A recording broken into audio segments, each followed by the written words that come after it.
Bonjour, dans l'encadré théorique qui est maintenant présenté, nous allons travailler la méthode qu'on vient de voir avec les contenants, mais d'une façon un peu plus théorique.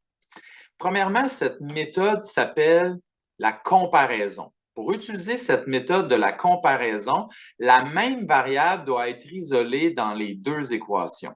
Donc, je vous mets en évidence ce que je viens de dire. La même variable doit être isolée dans les deux équations. Donc, vous avez très souvent vu les deux y isolés, mais ça pourrait être les deux x aussi. Donc, lorsque ça se produit, lorsque la même variable est isolée, on va pouvoir appliquer cette méthode qu'on nomme la comparaison.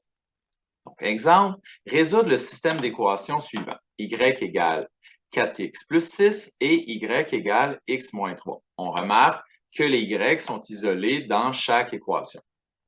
Donc, étape 1, on va se donner des étapes, qu'on suit ces étapes-là, puis ça va toujours faire la même chose, ça va marcher. Donc, créer une égalité entre les équivalents algébriques de la variable isolée. Donc, si y est égal à 4x plus 6 et que y est également égal à x moins 3, on peut maintenant affirmer que les équivalents algébriques sont équivalents, c'est-à-dire que 4x plus 6 est équivalent à x moins 3. Ceci étant fait, on a une égalité, une inconnue, on peut trouver sa valeur. Donc, je vais regrouper les x du même côté. Je pourrais les regrouper du côté gauche, par exemple. Je vais enlever x de chaque côté. Côté gauche, 3x plus 6. Côté droit, moins 3.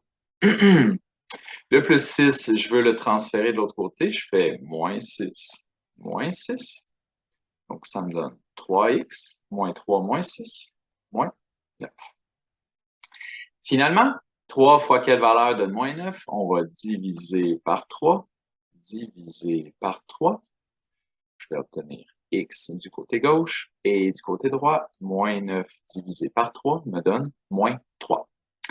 Je viens de découvrir la valeur du x. J'avais un système d'équations, deux équations, j'avais deux inconnus. J'avais un x, j'avais un y. Là, je sais maintenant que le x est égal à moins 3. Peu importe l'équation, c'est la valeur avec laquelle je vais travailler.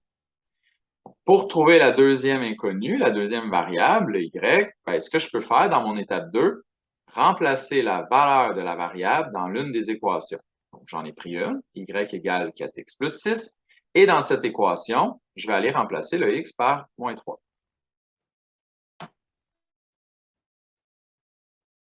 Donc, dans le fond, je regarde pour cette équation, quand x est égal à moins 3, quelle sera la valeur du y?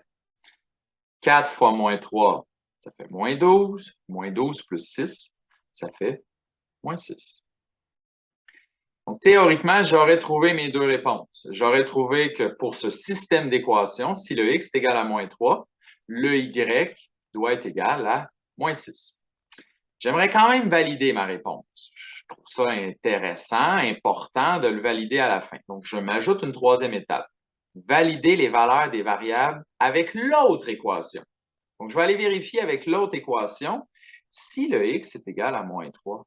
Ce que j'avais trouvé, est-ce que le y va être égal à moins 6? Je vérifie.